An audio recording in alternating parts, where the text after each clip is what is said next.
Oke, assalamualaikum warahmatullahi wabarakatuh. Saya Hanif Rehan Fikri. Di sini saya akan sedikit menjelaskan hasil dari uji coba regresi logistik, di mana untuk saya sendiri saya menggunakan ada 30 data secara kurang lebih. Nah, untuk apa sih namanya? Untuk variabelnya, untuk X1 itu ada motivasi belajar, X2-nya ada self efficacy, dan untuk variabel dependentnya atau variabel ininya ada kelulusan. Nah, untuk kelulusan ini satu dinyatakan lulus dan nol tidak dinyatakan tidak lulus. Untuk jenis data yang saya gunakan, karena di sini adalah awalnya data skala, saya rubah menjadi data ordinal yang menghasilkan seperti ini. Oke, langsung saja kita menuju ke output pertama.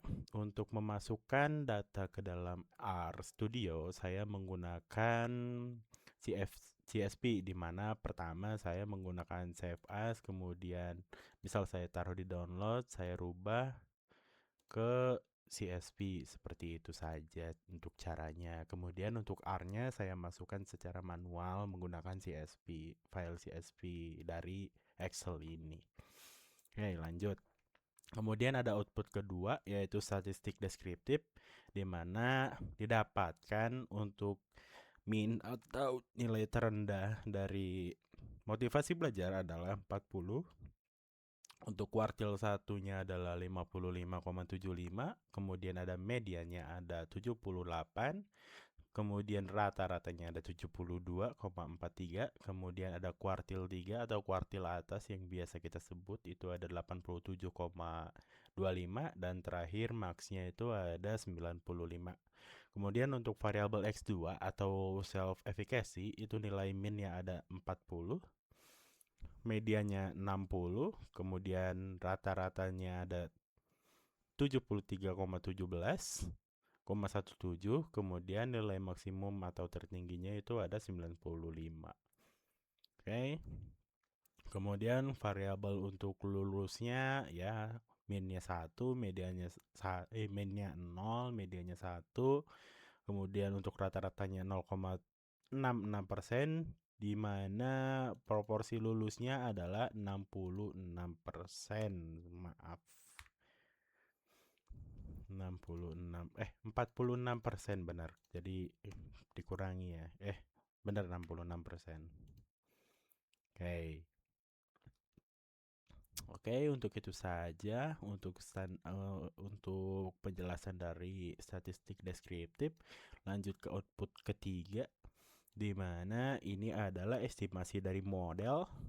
Nah, saya mendapatkan untuk interceptnya itu adalah negatif 4,4058, kemudian ada untuk motivasi belajar ada 0,0244, dan untuk self efficacy ini menggunakan R ya, jadi hasilnya 0,0477, di mana Z value atau ininya adalah setengah dari ini ya.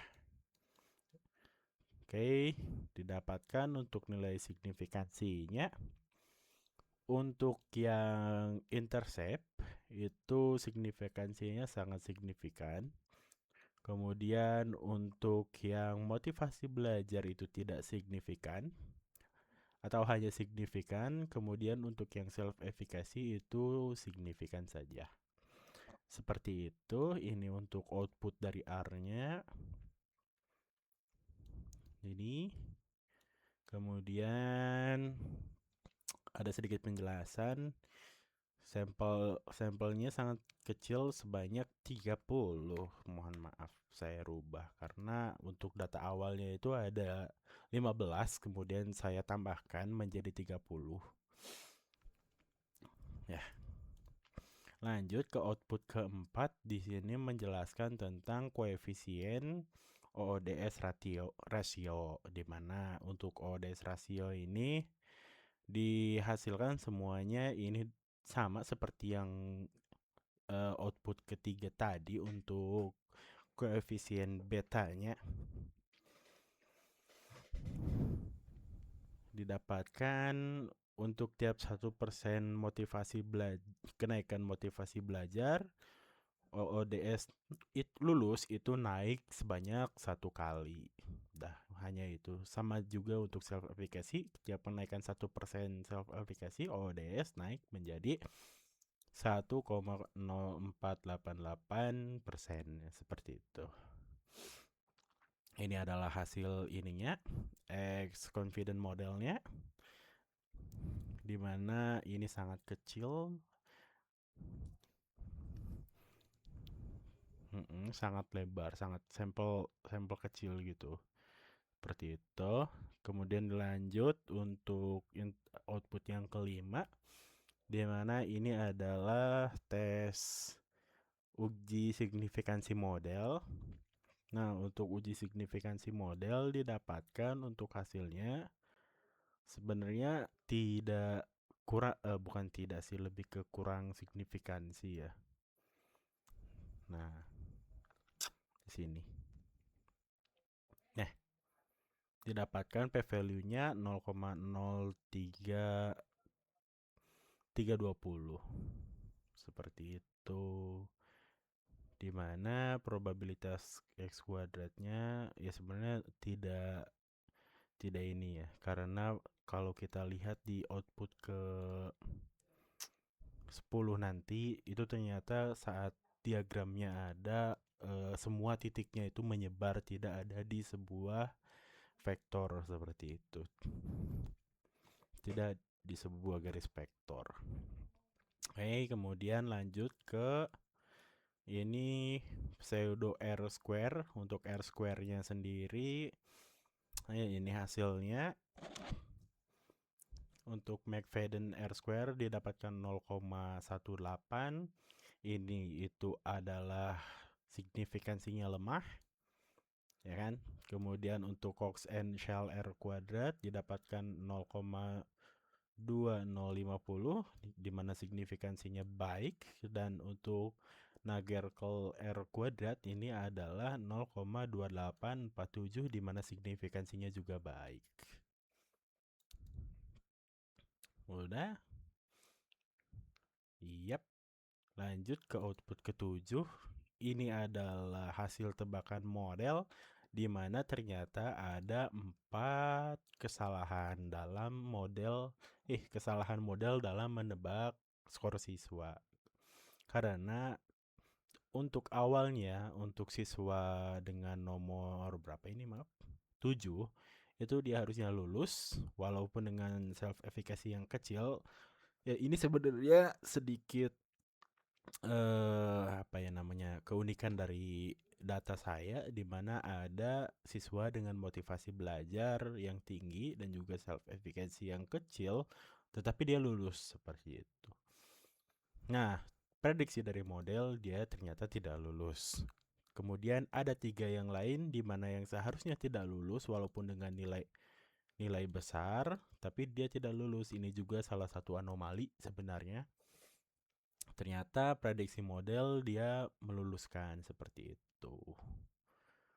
Kemudian untuk output ke-8, di mana penjelasan dari output are conversion matrix atau matrix klarifikasi. Nah, untuk aktual yang tabel tadi didapatkan prediksi yang tidak lulus itu ada 7 nih. Yang sebenarnya yang awalnya tidak lulus tapi prediksinya juga tidak lulus itu ada 7 siswa. Kemudian untuk ternyata prediksinya tidak lulus, aktualnya tidak lulus tetapi diluluskan oleh model ada 3 siswa. Dan untuk yang aktualnya lulus kemudian diprediksi tidak lulus ada 1 siswa. Jadi seperti itu. Dan untuk yang ternyata prediksi lulus dan aktualnya lulus itu ada 19 siswa.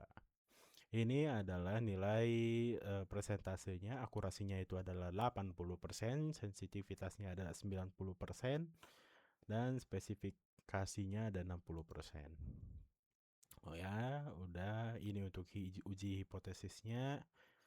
Ya, ternyata tidak diterima karena kalau kita lihat dari output modelnya, didapatkan ternyata semua titik-titiknya ini tidak ada di dalam garis vektornya, atau mungkin ternyata garis vektornya yang memang sedikit melenceng dari titiknya.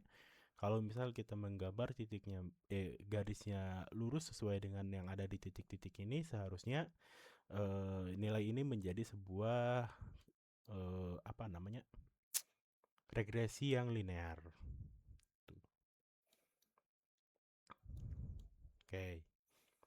Kemudian ada prediksi data baru ditambahkan beberapa data.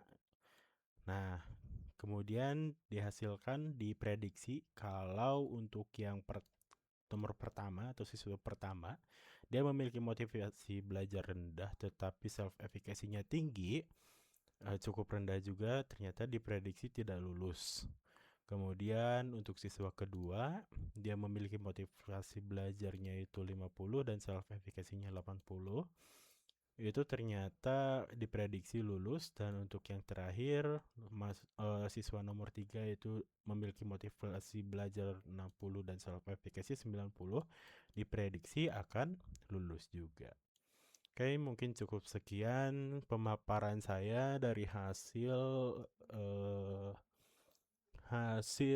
menjelaskan interpretasi dari uji coba analisis jalur, bukan analisis jalur, uji coba regresi logistik. Oke, cukup sekian. Assalamualaikum warahmatullahi wabarakatuh. Kurang lebihnya mohon dimaafkan.